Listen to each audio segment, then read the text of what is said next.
It's time for today's episode of the UGA Sports Live Podcast, recorded in front of a slightly tipsy studio audience at world-famous Champy's Fried Chicken. We will have the latest on Georgia Bulldogs football, basketball, and recruiting. Watch live and send us your questions on the 11 Alive Sports page on Facebook. Be advised this podcast is off the record and not safe for work. Also, be sure to subscribe to the UGA Sports Live Podcast on iTunes and Google Play.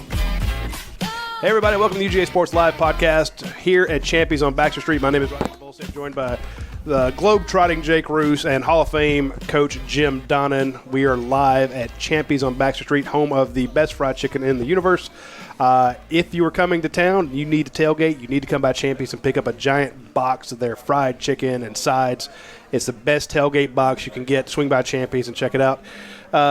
Quick note, guys, next week we will not be at Champy's. Next week we will be across the street over at Your Pie. All right, cool. So we're going to do a show from Your Pie next week. So we have a lot of friends and folks in the joint that have come by, some members of UGASports.com who are knocking down beers as we speak.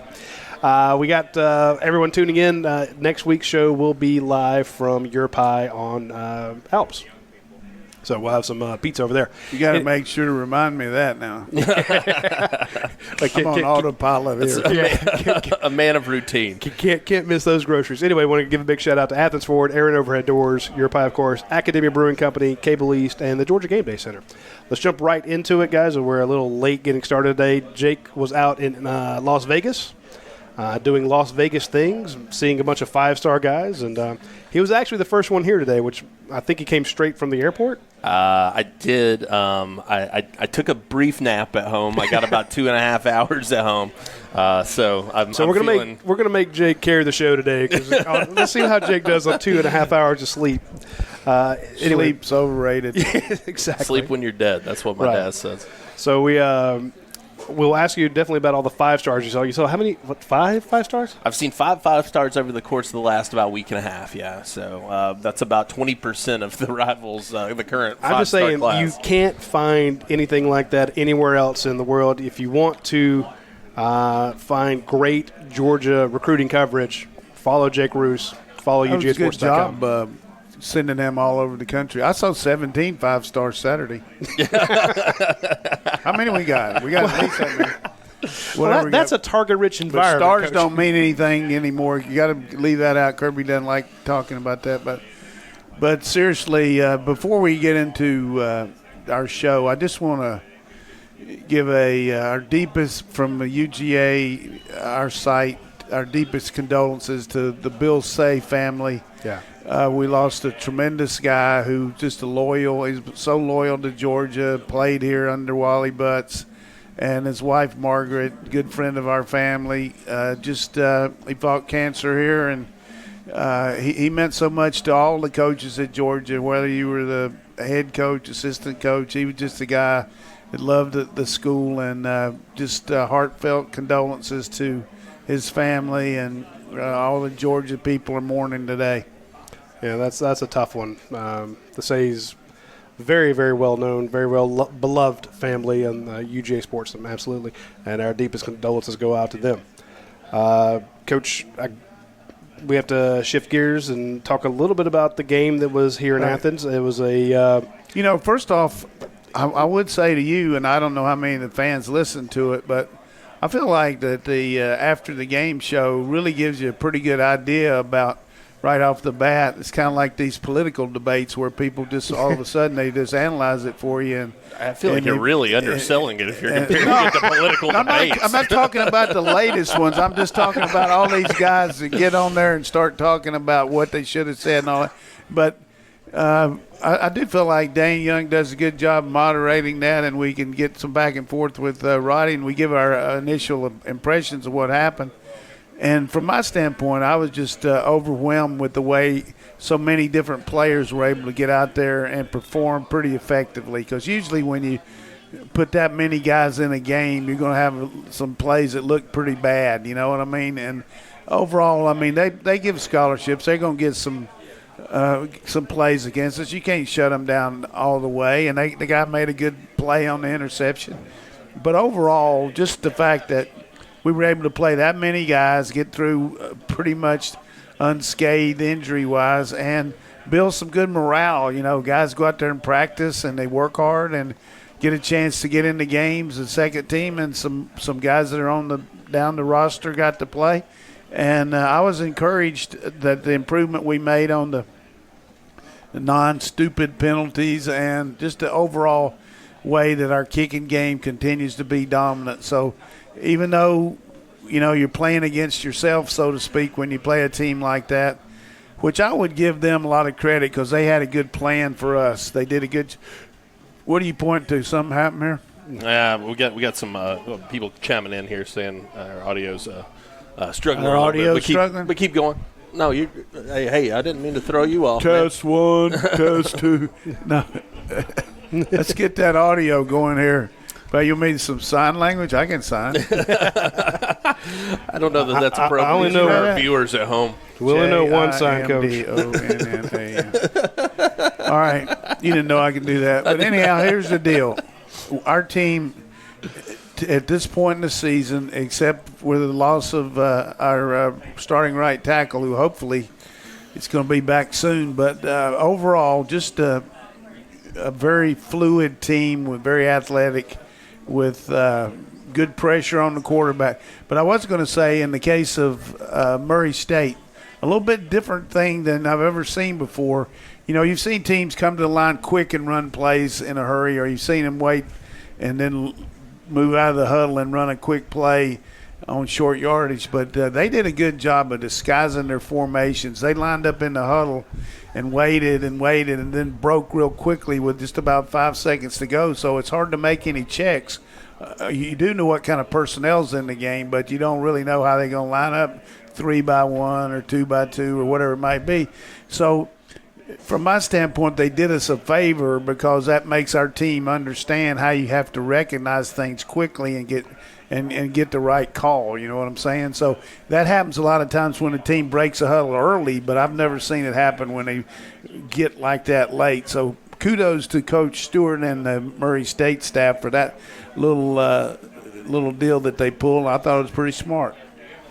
Yeah, it seemed like, Georgia, I told Radi before the show got started, I didn't want too many questions about the game because I didn't get to watch it. I was out watching Keely Ringo instead, but it seemed like Georgia kind of got off to a little bit of a slow start and then bounced back with 35 points in the second quarter. You got to be excited anytime against any level of competition. If you can produce 35 in a quarter, I think that's quite an impressive feat. It's hard when you got 11 guys out there. I don't care who you're playing against. There's so many things that can go wrong on offense. Miss one block or hold a guy or whatever it might be. But when the defense is out there, sometimes you don't see a guy falling down or a guy get blocked where there's a hole supposed to be and the ball's thrown and the guy misses it. But I would just say our effectiveness, our ability to execute is there. And what we're going to have to do is we are playing a lot of players, but we're going to have to hone it down and get the best few guys in each position, and we won't be able to substitute quite this much. But I feel like that, and I've mentioned this to Radi, and I'll say it to you, I feel like our competition in practice is better than anybody we're going to play for the most part, with the exception of maybe Auburn as far as the talent level. So, every week we're getting good practice against each other. I wanted to ask you, too, about, going into this week, how do you take – is it possible to take that experience versus Murray State, translate that over? Can you game plan kind of the same for these guys, or do you have to switch it up? They run a spread offense, but I'm going to just tell you this right now. Like I told you last year, we kicked Massachusetts' butt, but you're going to see some big-time receivers on the other team this week. You got a guy that's already caught 16 passes in 2 games. 2 games? And, he's one of them transferred from Oregon. And these guys know what they're doing throwing the ball. I have a lot of respect for Blake Anderson. Certainly it's a tough situation for him losing his wife during preseason camp. And I thought that was a tremendous gesture on Georgia's part, saying that they were going to ask people to wear some kind of pink for, in respect for his wife. I think that's good. We did something similar last year when we played Austin Peay, and they had a sick child on one of the coaches, and we raised a lot of money for them. Georgia fans are going to, they've got empathy for the other team and all. But realistically, this is an offensive team that will be. I mean, to me, they'll be better than Vanderbilt offensively, just because. And Vanderbilt had some three good players, but their offensive line couldn't protect against the Little Sisters of the Poor. So I think our team is going to be stressed this week, and I like that. You got to see some stress because Notre Dame's going to come in here with some good athletes. So they've got a really good throwing game. I just think we can overwhelm their offensive line, though. I think our defensive pressure will be tough on them. But this is not a lay-down game here. This is a game where we got to go out there and play our ball. And, defensively they take a lot of chances so they can make you look bad. And, they've done well in the Sun Belt Conference and had some good wins.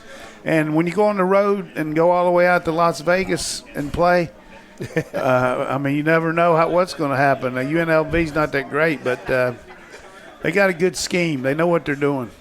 Well, you mentioned that the competition gets stronger this week. I do appreciate that Kirby Smart, in his post-game press conference, mentioned repeatedly – because everyone's like, wow, Nolan Smith had a great game. George, hey, Coach, you had a lot more havoc this week, and George Pickens this, and, mentioning all the guys that did really well. And the coach, to his credit, did not insult Murray State, but he said, look, let's see if Nolan Smith can do that against a bigger offensive tackle, stronger offensive tackle, quicker offensive tackle like he'll see this coming week.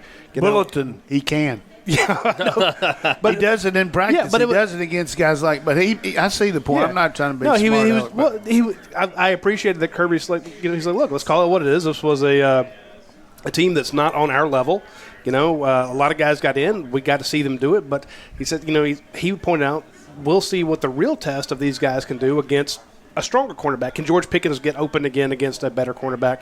And as much as that game was hot as nine hells on Saturday, it's going to be probably hot this weekend.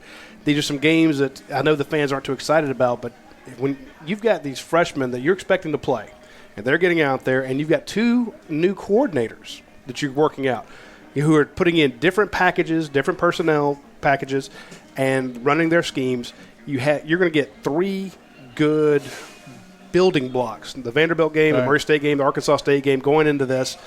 So that I think that I appreciate that Kirby said, look, that we can't – this is not a team that's going to beat everybody 63-17. Right. Yes. So what we were able to do last week, which we didn't do against Vandy, we accelerated a little bit of our pressure package because you're playing against a team that, you're certainly better than, but at the same time, that first conference game, you got to get a W. Yes. And we were very conservative in making sure we didn't give them anything easy. They didn't score a point on us except 2 field goals. So, but it's pretty obvious if you let the Dawgs loose like Purdue did the next week. I mean, the guy passed for 500 yards for Purdue, and we talked about Purdue would sack them a lot for Vanderbilt. But, you just play that first game to win it and not so much to – personnel-wise, look at all the different packages like we did. We could be a little bit more flowing in what we tried to do as far as putting pressure on the quarterback and all that, just because we knew after a week how some of these guys are going to react, and they all reacted pretty well against Vandy and continued to improve last week. And I noticed in some of the comments I read on your daily practice reports that Kirby was pleased with the way we approached last week. Usually it's tough to get guys ready to play, but he mentioned several times that he thought the practice were very productive, so that's good to hear too. Now, he also mentioned in the post game, he says, we attacked this game differently than we have these type of games in the past. He said we wanted to be more aggressive in this game. Did him telling the guys last week, hey, we're going to be a little more aggressive going after Murray State than we have been a UMass or somebody like that, did that maybe get those guys to focus in a little bit more? Who knows? You never know what gets these guys. I mean, I think the difference was the team knew that last Wednesday Champions is going to feed them. They came in there with some strong groceries for them. And those guys, as much as they like the chicken, they like the fish. I mean, these kids, they look forward to Champions. And I can't believe that that anybody that listens to the show hadn't been in here to eat this quality food, because I guarantee you when the Georgia Bulldogs let you feed them, you know it's quality groceries. Our guy Brent Tucker said, I ate a Champy Saturday after the game. It was great as always. There you go. All right, Brent, Thanks, Brent. coming all the way up Appreciate it, from brother. South Georgia. We've had a lot of people swing by and they hit up our sponsors. Our biggest sponsor, of course, is Athens Ford. We'll give them a big shout out. And I'm looking at their September specials. If you get a chance, you need to swing by there. And I have a vehicle I want you to go buy. Go get a 2019 Ford Escape. It's not a huge SUV. It's a mid-size compact SUV. You can get a brand new 2019 Ford Escape S for $17,850. So for less than $18,000, you can buy a brand new Ford Escape. It is a fantastic car. I drove one to South Carolina, I believe, or someplace like that. It was a fantastic vehicle. You cannot complain about it. It's not quite the Explorer, but if you want something a little bit smaller, easier to get in and out of parking spots, easier to pick the kids up in, plenty of room for the family, four-door, less than $18,000. You just can't beat it. And they have the Athens Ford Trade Assist as $1,000 off, or you can finance it for 0% APR for 60 months for qualified buyers. If you want to get the something a little bit fancier, prettier, they got the 2019 Ford Mustang EcoBoost for $23,085. So, want a Ford Mustang, $23,000. Can't beat that. Again, the Athens Ford discount, $2,750. Manufacturer rebate, $2,250. So you get it for $23,000. Basically saving $5,000 on a Ford Mustang. You just can't beat the options. So swing by AthensFord.com. That's the home of the lifetime powertrain warranty. Everything you get from there will have a lifetime powertrain warranty on all their new vehicles. Even their pre-owned vehicles, if they're less than 80,000 miles, you will also get the lifetime powertrain warranty. So can't beat it, and you can't beat a bunch of huge Georgia fans who, that game this weekend's at noon. Go to the game, then swing by Athens Ford, pick you up a new ride on the way home. That's easy good. breezy. I'm gonna catch you off guard here. And Great. just make this is good. 2.5 hours sleep. Do it, Coach. Do it. I've had enough sleep to do this. This is going to be the bullet point recruiting deal by Jake Roos. And I'm going to give you a name, and you're going to give me like 20 seconds max on each one, because we got to. Okay. So here we go. Sherman. Totally locked in, no concerns, great player, a guy who's going to probably start at outside linebacker for Georgia when he gets here and could work some on the inside. Going to be interesting to watch that. And he saw him last week. Milton, totally locked in, ready to get to Georgia. You can tell that he's chomping at the bit and is working very heavily on five-star Elias Ricks, who's actually just set up an official visit to Georgia, or is in the process of doing so. Now, Elias Ricks is who? Elias Ricks is the number one defensive back in the nation. IMG? At IMG currently, formerly of California, and a very close associate of Kendall Milton. So how'd you go in Utah? Did you marry a Mormon or anything like that? I did not. So how about Sewell? Sewell, very cagey in his answers. A guy who did not give a lot away. However, I think that you got to give Glenn Schumann a lot of credit there. He's done a fantastic job recruiting him and that family. Also, that coaching staff, very complimentary of what he's done there. I'll tell you this, watching Sewell, he didn't even play in the game. Just his pregame antics were impressive enough, man. It was unbelievable. All right, how about Ringo? Ringo. I'm not talking about Star. Ringo. Ringo was. I say this in the nicest way possible. It's boring to cover one of his games because he's never thrown at. They did not throw at him all day. When they were playing Faith Lutheran on Saturday. I will say, though, they managed to get him involved with a little screen pass, 61 yards to the house. Bailey. Yeah. We got to talk to Kirby about, let's talk to him about the champ package and get him in here. Official visit set for him. Go check it out. Last but not least, Washington. Completely dominant. Blew my mind to see him in game action. I'd had a chance to see him at the opening, to see him with the pads on.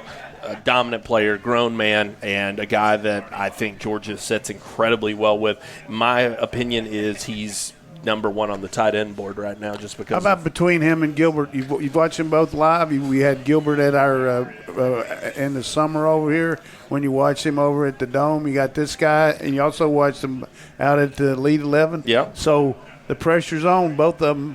What do you think? I've told people my opinion is it's rolling the dice because Gilbert is the more polished, complete of the pair right now. I don't know that Darnell Washington knows how good he can be because he just doesn't see a lot of guys who are his size. Yeah, man. And so I like Washington, I think, a little bit more just because the upside is so huge with him. Well, that's a pretty good report there, and you earned your spurs out there. I'm glad you weren't just out there playing blackjack. So, so are you up or you're down? I mean, do you need an advance on that paycheck or what? Seriously though, that was very clairvoyant by Radi. He doesn't make many good decisions. You know, he's usually thinking about key lime pie. But for our site to send a guy to those different areas, it just shows you how important it is to service your accounts. And I'm going to give you a little love there. I thought that was very smart to send this guy out there who builds up a relationship with him. Now, when you talk to these people, they've seen you in person. Yeah. When I mean these people, I'm just talking about the athletes. Right. They've been around you. They know that you're they can put a face with a number, and they realize that you're just not out there trying to get a lot of sensationalism. And that's what I like about our site from the standpoint of, you know, not a lot of BS about it. I mean, you either know what's going on and you say it or you don't. So, I mean, and from this standpoint, it's hard to really project what's going to happen because they got so many choices. There's so many things going on. And I'm just talking from a coach's perspective. Really, sometimes you guys know more about what's happening than the coach because, you know, sometimes they won't show their wares, so to speak, to a coach because they're trying to figure out. But yeah, we've had a coach or two over the years call us up and say, "Hey, what'd that kid really say?" I tell you. Well, the hardest, nobody on the current staff, but it has happened in the past. The one thing I would say about the signing and the commitment, which I've said before, but I want to make sure I make it for the fans just in case. The hardest thing is not saying yes, it's saying no. You've got to say no to 3 or 4 people that have spent a year and a half with you and they built a good bond. And there's a lot of coaches that come in second, you know, on a kid that could have come in first if there wouldn't have been another school that was better. So, you know, that's where the really good recruiters are the ones, the awesome guys are the ones that sign them with these lesser schools and they come because of the coach. But if you got a coach like we got in Kirby Smart that coaches them, recruits them, develops them, then that adds to it with the staff he's got, the way they recruit. But for us to be in this kind of situation with that many guys and you add Birch to that mix, I mean – the potential, Zach Evans, the potential. Well, the potential for just a domino effect of having it just to close, just like we normally do, is just fantastic. Yeah, I think that a lot of people are, you know, not worried about the class, but they're thinking, you know, what's the ceiling for this? Yeah. Look, you don't know yet because there are most of your biggest names are still lingering out there. So, I mean, you could get I mentioned Zach Evans because there's rumors that, you know, he's leaning towards Georgia. Birch, you know, still him out of South Carolina with another 5-star. You get Kendall Milton working on Elias Ricks. Oh, you got to love that. I mean, think of 2 kids from California. Yeah.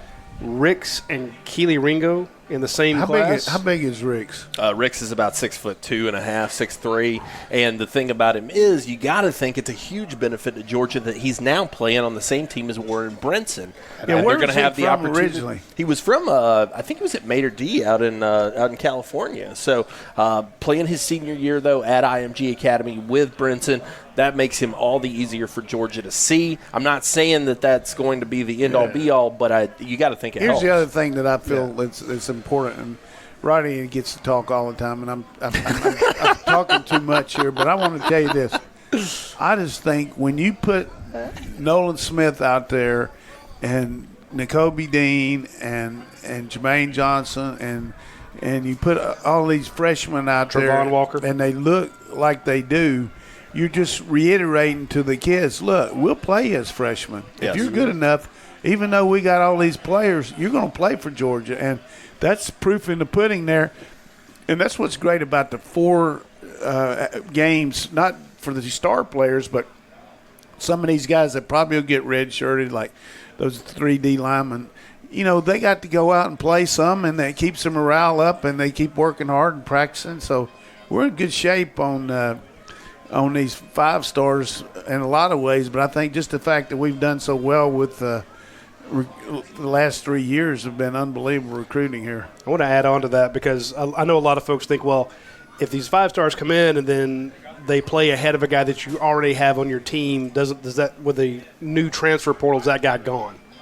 And to give Kirby and his staff some credit, he can say, yes, here's Trevon Walker playing now. Here's Nakobe Dean playing right now. Here are these 5-star, 4-star, really talented guys hitting the field early. But if you come in and let's say you're not as physically gifted as the guy that came in the year behind you, you stick around and keep working, you could be a Justin Young, a 5th-year senior who's getting a lot of snaps. You could be a Michael Barnett, a senior who's getting a lot of snaps. You could Brian Harrion, a Tay Crowder, a guys. Look, it might take you a couple years to develop, but what's going to happen is when you were a junior, when you were senior, you're going to have great tape that you can show to the NFL because you're going to get out there due to experience, growth, and development. Even though, hey, you might be rotating with a freshman who's a 5-star out of IMG or something like that. So we've had this question. We talked about it all summer. How do you keep this many guys happy? And you saw in that first game against Vanderbilt, 8 different guys catch the ball, 4 or 5 different guys run the ball. Everybody with a pulse played last weekend. Exactly. You keep them happy against them, but once you get these Ben-Hur games, you might not worry much about. But then you come to them and say, "Look, did you want to win? You are at practice every day, young man. If you think that we are playing someone who's less talented than you, go beat him. Then beat him in practice, And a lot of these guys will tell you. We talked to Nate McBride yesterday. Nate McBride, one of the highest-rated guys to come to Georgia, and a lot of people are like, "Where's Nate? Where's Nate?" Nate gave one of the best interviews I've seen in a long time. He's like, "Look, this is what God wants me to do. I want this team to win. If there's a guy that has a little bit more talent than me, I want him on the field.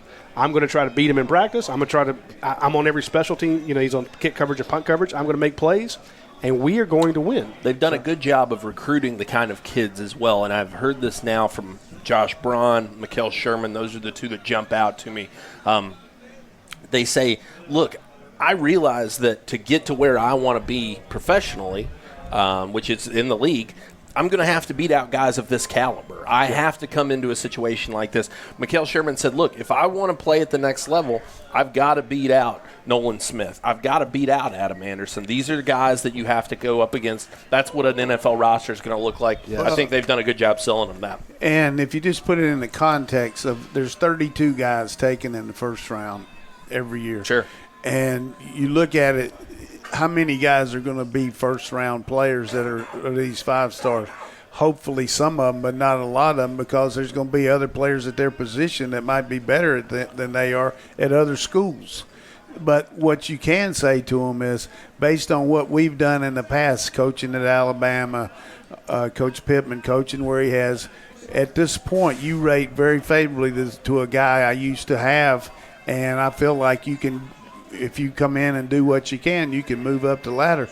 So even though these guys have high aspirations, it's still a big deal for these kids to think that they can go to the league, and they're looking at it. And when you get guys playing on TV, like when they introduce Isaiah Wynn and they introduce these guys, and all of a sudden you look out at Kyler Murray playing out at Arizona, and then we got a center playing for him. You know what I mean? It's just impressive. Yeah, I like the one they introduced the Patriots, and shout out to boss David Andrews. Hope he gets better and can be back, grab his starting spot back. Hey, how about that left tackle they got? But I was going to say 70 snaps for one 6'2" Isaiah Wynn, left tackle for the Patriots. But they knew he could play that. I know, but I'm just saying, but you don't get caught in the size. But it looked good. And then Sony Michel gets introduced. And before you get to that, I want to mention Jonathan Ledbetter, 4 tackles on Saturday. On Sunday. Good for job, him, D-Led. Good job. That's right. But as good as these frontline guys are for the Patriots, I think Bill Belichick evaluation, he goes to the bus station and picks up a few players and they just go I mean, it's unreal how good they are year in and year out with a bunch of guys that you don't know about, and he sprinkle in the really good players, and he sprinkle in the rehab players that he brings in. Give him Antonio Brown when he needs him. It's interesting. You're going to have Antonio Brown and Edelman in the slot on the doubles. And Brady's out there, eeny, meeny, miny, mo. Part of that is roster management, though, which is something we give Kirby a lot of credit for. Kirby goes right there with Coach Belichick and Coach Nick Saban. And the one thing, they all emanate from Bill Parcells, who one of the things we used to do at Florida State, and he carried over, is every Monday we would get in there after watching the tape, and we would rate our team 1 through 44. And if we had more guys playing on offense than we did on defense, we had some guys move. You know what I mean? Yeah, sure. We moved some, not during the season that much, but, during the spring, because you got to get your best players on the field, the guys that get you. But, not just are you first-team player because the second-team guy is not any good, but you want to get your best players and keep constantly evaluating them, and that's what Kirby does. And I'm going to give a shout-out, too, to Marshall Malco, who does a terrific job of evaluating recruits and deciding whether we should take a guy or not, and then Kirby ultimately in a position coach. But the other thing he does is he watches the other teams we play. So this week when we play against the Wolves, the Red Wolves from Jonesboro, Arkansas, he's going to have an in-depth analyzation of each player about what he can do that he'll present to the offense and defensive coach, just like a pro scout would evaluate a guy for the draft. Yeah, I've seen that. And it's very good. It's very impressive. It's not the one that you saw. It's not the one you picked up on the Notre Dame scouting report. That's for the players. That was for the players. That's not the one for the coaches. But I knew that's what you were talking about. But I give you credit. This guy closes his eyes before impact. How do you know that? I give you credit for last year. You didn't turn that in. I did not. But after they played Notre Dame this year, though, some player left that laying around and Radi picked it up. In the break room, what am I supposed to do there? Right, that was good. Anyway, I do want to mention, speaking of people who plan well, let's talk about our friends at Aaron Overhead Doors. If you check them out, now, like I said, I went by there not too long ago. They had this great showroom, and they actually – who advertises this way, Jake? It says, we love a challenge and difficult installs. So they're like, if you have a problem, if you have something that's hard to do, call us. Nobody wants to do that. My resume is like the opposite. Exactly. Do you have easy things that require a little thought? Yeah. Please call me. So they'll do these custom doors. They have the high lift doors, the ones that have to get really, really up there. Or you want an in-home or office glass door that you can roll up, and walk out onto your patio and stuff like that. Or even the small ones, like for a countertops. They make stuff like that. So they're based in Beaufort, but they go all over North Georgia, into Atlanta, Alpharetta, Gainesville, Johns Creek, Sandy Springs, Suwanee, Dunwoody, Duluth, Tacoma, Cumming. They're all over the place, and their ratings 4.95. 600 verified users, 4.95. Gotta love that. So Jake's been out there checking up all the 5 stars. Quick shout about that. Appreciate you doing that. We might send you out some more. It's been successful, but I want to thank all the new subscribers to UGASports.com. We had an influx of new subscribers.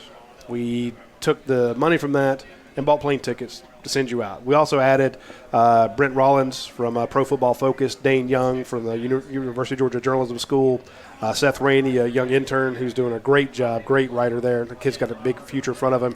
So we added 3 writers, added a bunch of plane tickets, and that's all thanks to the new subscribers and loyal subscribers at UGASports.com. We thank you very much. If we get more subscribers, you're going to get more Sky Miles, baby, because that's how we do it. So everything we're doing is being invested back into the program. We have some new gear coming that's going to make this podcast and a couple other podcasts pop a little bit more. So please continue to support us. That's just like taking $80 million and investing in a new building, right? Yes. I wonder who reported that last year. There you go. The UGA Sports people knew it first. We got a bunch of questions. Let's get to some of them. First off, a quick story here from Brian Whitlock. He says, Coach Donnan's a classy guy. He allowed me to sit with him at Emory Hospital and have lunch and talk UGA football. And he also took time to talk with me about my kidney issue. Go Dogs, and thanks again, Coach. Wow. Well, that's nice. I hope it's worked out for him. He's had an issue.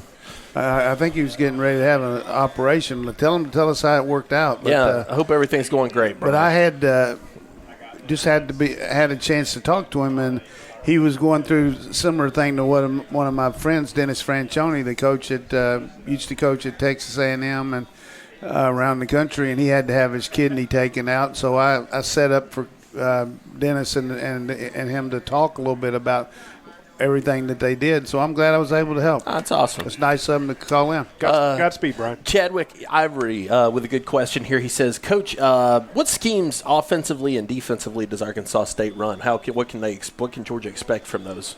Well, we mentioned on the get-go their offense is a hurry-up, fast-paced offense. When we played North Carolina a couple years ago when they had Mitchell Trubinsky, Coach Anderson was offensive coordinator about 3 years before that. So a lot of the stuff that we saw from North Carolina is similar to that at Arkansas State because that's where he is. But they run a lot of RPOs, which are, run-pass options where it could be a run or a pass. So they don't get sacked a lot. They really get rid of the ball, and they have some big play potential. And they've got a great kicker. I mean, their punter is among the best in the country, a lot like our guy is. And, he's a big guy, too. So hope he gets to punt a whole lot Saturday. Defensively, they take some chances, which, you normally would do that when you're outmanned a little bit. But they run a, kind of a 4-2-5 look and really give you some edge looks. But I look for some big plays from us in the open field against these guys because we should handle the point of attack with our big old line. I just think we really have had some road grader blocks and our perimeter blocking. Kirby's on them all the time about that. He's old secondary coach, and he loves to see those guys come down there and go mano with the defensive backs and see how it goes. So that helps your blocking to work against good secondary guys all the time. But the one thing we don't do much in practice anymore, which I think is smart, we don't actually put them on the ground tackling. We do the form tackling, and we do what we call thud, hit through the attack but don't put them on the ground. But Arkansas State will be a very formidable team as far as, scheme-wise. They know what they're doing. The talent-wise, they're okay. I'd say they're a lot like talent-wise like several teams in the SEC lower echelon, like Arkansas, Ole Miss, people like that. And maybe Tennessee's there. I don't mean after watching them lose like that, but I think they got better players than what they've shown. Yeah, you mentioned the one guy, Kirk Merritt, at Arizona or at Arkansas State from Oregon originally. They got another guy, Dahue Green from Oklahoma. So a couple of guys, big time guys. But what happens to a guy that enters a transfer portal, and you're a skill guy? You don't necessarily want to go to a larger school and face the same kind of competition that you do at the school where you are. So you go to maybe a non-power school where you can be the big fish, Yeah. And that's what happens a lot of times with these skill guys that get a chance and really go out there and flourish. And both these guys catch the ball and run good routes. And yeah, Kirk Merritt was an impressive player coming out of high school. Phil Rogers wants to know, Coach, does the quarterback that they're playing against on Saturday help them get ready for Notre Dame? Sure, because Notre Dame, we saw Book play against Louisville, and he was scrambling a little bit. The first run of the game was just a case of them playing man coverage, and he broke the line of scrimmage. I think Radi would have got 30 of those 45 yards, but it was pretty much there for him. But he showed some toughness, too, running the ball. But he's not like Wimbush, who we played 2 years ago, who's more of a dual-threat guy. This guy's more of a passer. I'm talking about Ian Book. But the guy we play Saturday's more of a passer, too. So it'll help us for sure. And practicing like we do against Jake Fromm and against Stetson Bennett and Dwan Mathis and Priestley helps our team, too, because we go against good throwers in practice. Absolutely. A lot of questions here about the inside linebacker room. A lot of people very interested in that position. Let me find the question. I had it pulled up here. The room. The room. Stan Hobligan, he says, how did you see the ILB group shaping out throughout the year? Tyndall and Quay are all over the place right now. And then ZXBY140 over on the board says, how do you feel about the play of the interior line and linebackers today? It seems like Crowder and Rice are holding off all comers. Does that continue? Well, they hold them off because they start in the season. And, they should start. They're the upperclassmen. They played last year, and they're going to be the first-line guys. And as long as they continue to play good, they're going to stay there. And their quality of competition has not been overwhelming. So unless they just really stunk it up, it'd be hard to move ahead of them. You know what I mean? So, the talents there with Nakobe and Quay and also Channing Tyndall. And what we do, I like on third down, is put that racehorse group in there where you got Trayvon Walker and Tyndall. Those guys can really run, and they get in there, and they don't have a really tough assignment. It's just, hey, sick them, go after the quarterback. And we saw it against Kentucky last year, and we saw it Saturday. We get that A-gap blitz with Tyndall coming up. I mean, the guard and center got to make a decision there because they got a big old nose guard on them. And boy, if he splits that gap the way he can run, that's a good rush. And then Trayvon sets up some things on the edge for Nolan Smith and those other guys coming off. So we got good pressure. I do want to mention there was one play on third down in this last game that you would have appreciated. You had Trayvon Walker, Nolan Smith, and Nakobe Dean meet at the quarterback. Yeah, that's a lot to handle. I mean, that's to try to figure out how you're going to stop that trio. And you had not a great edge, middle, and then edge. and the back end you had Scene and Stevenson. Oh, I mean, that's 5 pretty dang good players Yeah. who can walk in and play for anybody on a third down. So I was like, hey, here's the money down. I figured you in your recruiting dreams, that's what you would have seen. Yeah, no doubt. Drooling Mutt here with a good question. What's his name? Drooling Mutt. That is his handle on the board. We do appreciate him. It is. Drooling Mutt. A lot of was made last week of the Havoc plays. Obviously, Georgia got in there, created a lot more of that. He says, do you think you'll see more Havoc plays with Arkansas State style of play this week? That's just a word that's come up. I guess it means disrupt, whatever it might mean. It's like they asked the coach, said, hey, did you have burnout? I don't know. Can I check my throat? Is it burnout? What is? Do you have burnout? I mean, what is it? Same thing with Havoc. I think it's just pressure. We got – let me tell you something. Last year we didn't pressure much because we had to protect the back end, and it worked. We won a lot of games, This year we got better people on the back end, and we can get after them and play coverages behind it. We're going to see a lot of sophisticated coverage, and we're going to see a lot of interceptions, I think, as the year progresses. But as far as the Havoc, last week we had 10 lost yardage plays, didn't we? Yeah, I believe that's correct. Yeah, so you got to be excited about that. Yeah. And somebody was mentioning on the board, it's against Murray State, but you weren't doing it against Middle Tennessee. You weren't doing it against some of these lower teams. It's just calling it. I mean, we can do it. We get Havoc in practice. Our guys go out there and get after our O-line. I mean, that's the least of my worries right now. My worries right now getting Otis is making sure that Wilson gets back as soon as possible and that we continue to stay injury-free. That's the biggest thing. Dog KC, speaking of Wilson, do you think Wilson gets back by Notre Dame, Roddy? I do not. All right. That'll be interesting to watch. It just depends. A big guy, and he's going to be working, but I think it's just a tough place to play offensive line and push off without that big base. And he's certainly a tough kid. We saw last year how much did Thomas miss after South Carolina? He missed the next game and then came back, but Thomas wasn't quite as severe as this maybe. Yeah, I mean, it's a situation where I know I will regret saying this, but I think when you're putting in between Jamari Sawyer, Ben Cleveland, and Cade Mays on that right side, you have 3 guys fill those 2 spots. You can get by definitely this game, and I think you'll be able to get by against Notre Dame. I don't know that they are going to stress you. Plus, the way Georgia runs, I think you'll be fine. Then you look at the big picture. Bye week look at the big picture. It. That's a non-conference game, and we got to win it for sure. But you look at that bye week after it, which you were getting ready to say, and then that's one more week to really be ready to go for the balls. Yeah, and then he goes to Gators Tennessee, and he's completely healthy for Tennessee Gators, and you win the SEC. What the hell do you recruit all these guys for if not for this situation? Thank exactly. You. Yeah, and hey, I thought it spoke volumes for Jamari Sawyer from this standpoint. Jamari, you stay home, get treatment. We'll get you ready, and we won't take you to Vanderbilt, but you'll be ready to go. Absolutely. Well, the next week, Wilson gets hurt in practice on Wednesday. Who starts at right tackle? Jamari Sawyer. I mean, that's a pretty good statement to a kid's attitude that, hey, I did everything I was supposed to do. I worked out. I got myself ready. And when my chance came, they gave me the chance. They didn't move Mays out there and put Cleveland out. He was a second-team right tackle. They started him at right tackle. And that's good.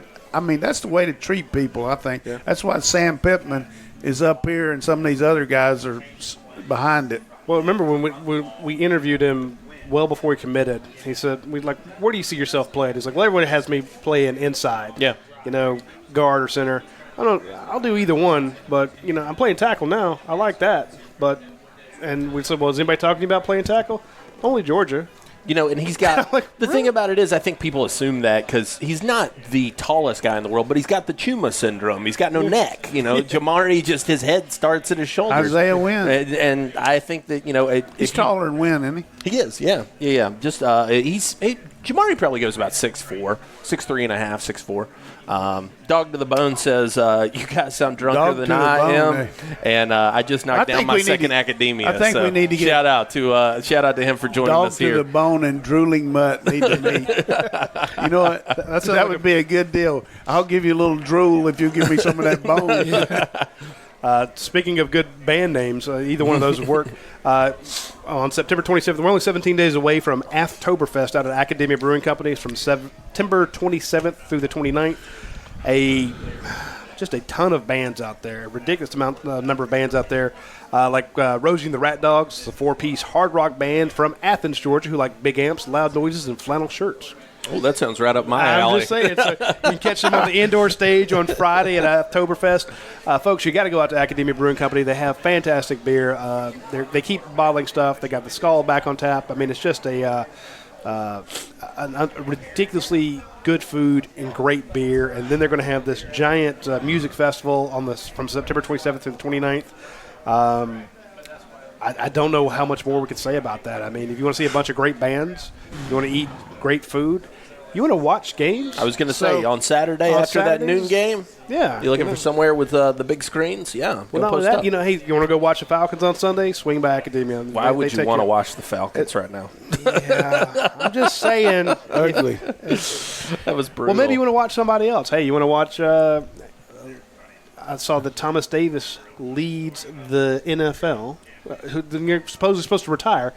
Right now, he leads the NFL with 14 tackles. Awesome. So is he with the Chargers? Chargers, yeah. He's the captain.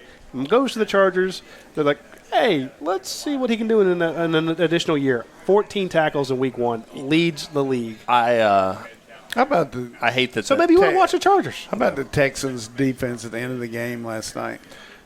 Ooh. Here's the thing: was that cornerback playing back too far? Here's the thing in pro football: if the clock's running and the guy catches the ball and he goes down, let him lay there. They got to touch him before he's down. Yep. If they hadn't touched the guy, the clock would have run out. Brian Whitlock follows up. He says, thanks for the shout-out. I'm doing great. I'm having my right. They did have a timeout, though, but I'm talking about the play's got to keep running, though, before the whistle blows. Let them call it. I'm having my right kidney removed October 15th. Doctors say I'll live a normal life. Thanks again. Well, good. Tell us to give us a report after he gets out of the hospital. Yeah, come see us when you get out, buddy. We're going to be all over that. We'll get you a beer. Dog KC here with a very interesting question based on what we've seen Kansas so City, far. Missouri? I don't know. I'm wondering about that. I would think so. He says, based on what we've seen so far, which team do you think gives us the toughest game? Texas A&M, Florida, Auburn, or Notre Dame? Auburn. Agreed. Defense on the road. I mean, we play them, play Florida in neutral site. We got the other two at home. How do you feel? Texas A&M didn't show me that much the other day. Yeah, I tell you, who showed me something on offense was LSU. just what they were doing, but their defense was really incredibly bad, though. I mean, I don't know why they tried to keep playing man coverage against Texas and why Texas played man against them the whole time. You got to mix it up some, man.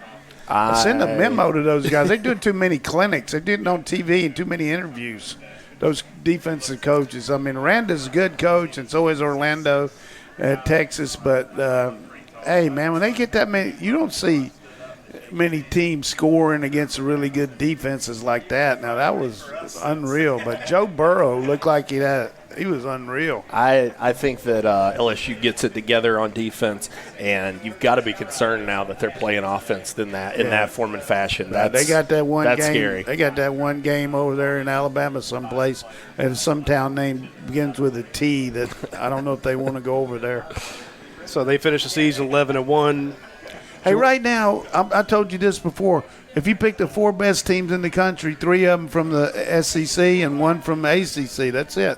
Who's better than Georgia, Alabama, Clemson, and LSU? That I was asked the exact same thing yesterday on the podcast that I did with Wes Blankenship over at 11 Live. He says, "Who are your 4 best teams? Who are your 4 playoff teams?" I'm like, Alabama, Clemson, LSU, and Georgia. And I said, hey, I hate to sound like a homer picking 3 SEC teams, but give me somebody else. Ohio State, maybe. I need to see more Ohio there. State's schedule is going to help them a little bit, but Wisconsin's pretty good. But that's going to be a big game for Michigan. I mean, when you realize that Jim Harbaugh hadn't beaten anybody in the top 10 since he's been there, he's making $9 million. I mean, totally inept against the wishbone. I can go lose against top 10 teams for $9 million. Tough times in Ann Arbor, though, because what do you do? I mean, you got a Michigan man. You're struggling still. I told he just hasn't put it together. I told my wife they got the ball first and goal on the 1, up 14-7. I said this game's over. And then they get a ridiculous motion penalty by one of their linemen, lose 5 yards. Then they go 3rd down and they inexplicably threw the ball for an interception. I said, kick a field goal on 3rd down and make it 17-7. I mean, come on. That's insane. But I'm going to give you a memo. Brent Rollins, your coach, you're out there, all you youth league guys, everybody. If you got the ball inside the 7 or 6 yard line, don't be motioning, don't be shifting. Line up and Burmer Road. Get after them, because all you can do is get a motion penalty on yourself, and now you've hurt yourself. So all that shifting and stuff, that doesn't help you on the goal line. Hey, he's in the Hall of Fame. He knows what he's doing. Quick shout out to our friends over at Your Pie. We're going to be there next week when we do the show. They have a new product. I don't think you guys appreciate this. They now have pasta. To kick off their pasta campaign, they're giving away they have a 10,000 pasta giveaway. So go to yourpie.com, enter to win free pasta entree for you and a friend. 10. So what all they got there? What Outstanding, yeah. Oh, I don't even know them all. It's just I figured you'd already eaten them. I mean, no, you get there. I figured you'd eaten them all. No, that's why I called them. Because basically, you create your own pasta. They have the different ones. And you put the Just different like you toppings. do It's looking like a little. It's looking like a little Just bit like of, the pizza. yeah, it's looking like a little baked ziti there. So you get ziti with macaroni. Right. So all the different styles. You can get all the different stuff you want onto it. Made right there in the store, baked real quickly. You gotta love that. I'm just saying, We're going to have them next week. So that's all right. So we'll go out there next week and we'll get them to bring us some. And they also do catering, so they can make one of those pastas. You customize it in one of those giant dishes, and so as you were saying, hey, look, we got a game watching party. Like 70 places now. 70 locations. Wow. And still growing. So we're going to go to the original. We'll be over there next week. So good. A big shout out to them. All right, I'd already forgotten about that. We'll pick you up on our way in. Julian Hall here with an interesting one. He says, you don't hear too much love for DeAndre Swift right now. Is that because he's just doing what we expect? As John McEnroe would say, you can't be serious. Hey, maybe he's not getting it, but I'm going to tell you what, that guy is woo. I mean, seriously, he is unbelievable. The way he can explode and the way he can run in the open field. And I'll tell you another guy that's just going to be Cook. Mark my word, Cook is going to be big-time difference maker for us. You watch what evolves with our team. That guy, what's today's date? September 10th? Yes. 1:03 p.m.? Yes. Mark my words, Cook is going to be I don't know how to pronounce what he's going to do, but he's going to do it. It's a family show, Coach. Let's keep this PG. Seriously, when you watch him get the ball in the open field, who's going to tackle him? LSU last year. What were we talking about before the game? I don't remember. Now is a hard time. The reason I get so excited about him. How about his brother the other day? Oh, no doubt. That's what he is. Yep. Now he's 15 pounds. I mean, I love Harry and I love Zeus, but Cook. We were talking about him before that LSU game, which again a bad example there. But when you get around him and you see that kid, he's physically gifted and it's tough to stop. Twitchy. I like that. He makes my mouth hydrate, like Willie Taggart would say.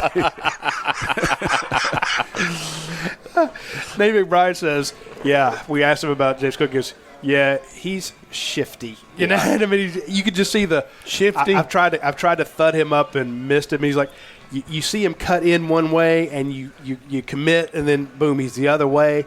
And he says that he'll be sideways and still running. He's got such good balance.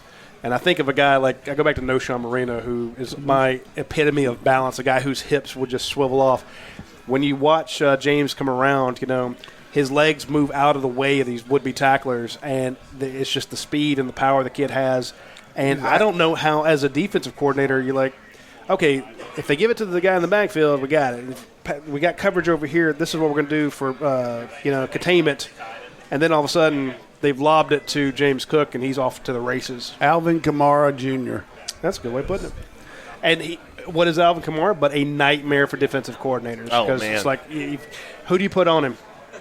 You know, how do you contain him? Because he can run it, he can catch it, you know. And there's other guys on the field. If you're like, okay, let's try to contain him, well, then you got somebody else. If you go out there with Simmons, Robertson, Cook, and Landers out there at one time, and then Swift in the backfield and Werner at tight end, line up and stop them. Good point. I want to point out something. You mentioned Brent Rollins at Pro Football Focus. He had an interesting note. Georgia has yet to have a snap in 2 games without a tight end on the field.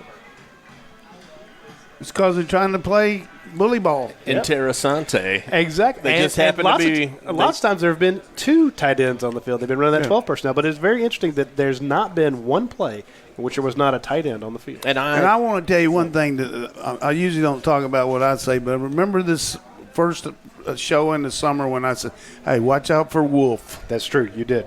I was going to ask about him. Like I said, I didn't get a chance to watch the game on Saturday, but it sounded like he was He's solid. making a He's lot solid. of noise. He's a routine player. He make a routine play, and he doesn't mind getting his nose blit. He gets in there and fights. But Charlie Werner going to have a big year. I mean, we hadn't thrown the ball to him, but he's blocking like a Trojan. He had a couple more knockdown blocks. You saw the Vandy game and how well Charlie Warner was doing. He had the same thing in this game. And then the coach was like, look, you're up. You scored 35 points in the second quarter. It's time to move on. You're bringing some of the other guys in. So Charlie Warner got out. Eli Wolf got out there. They threw to him a few times. Fitzpatrick got in. Ryland Goad got in. So it's good to see some of those young guys get some things. But you got to be thinking, if you're Eli Wolf, how happy are you that you're not at Tennessee right now? Oh, man. And you've already matched your catch total. Speaking of rats running away from the Titanic, I mean. Hey, graduate transfer is a good thing. So don't ever use the Titanic metaphor. No, that's bad. We could do another whole show on Jeremy Pruitt, but we're going to have to wrap up right there. I don't think everybody wants to give out their best Jeremy Pruitt story. Big shout out to Athens Ford, Aaron Overhead Doors, Your Pie, Academia Brewing Company, Cable East, and the Georgia Game Day Center. Of course, we're on the 365 Game Day page, Facebook page. If you need gear, if you want to have something cool for the Georgia Notre Dame game or this weekend's game, there's still plenty of time to order something, get it shipped to you. If you're looking for some of that pink Georgia gear, it exists. Go to 365 Game Day. They can hook you up. They already got that, the pink stuff? No, it's pretty standard. There's a lot of women that like the pink stuff and with the big G logo on it, so you can go grab some stuff there. But again, just give them a like on that Facebook page. And, of course, so that's where you got that pink thong you wear. No, I got that at a much more fancy establishment. I thought we had all agreed to never speak of that again. Hell, I didn't pay for it. That's all that matters. Radi. So be sure to tune in next Tuesday. We'll be live at Your Pie on Where? Alps Road. We'll pick up Coach and bring him to next week's show. You guys take care. That's it for this episode of the UGA Sports Live Podcast. Tune in next week for more Georgia Bulldogs news and notes from Athens.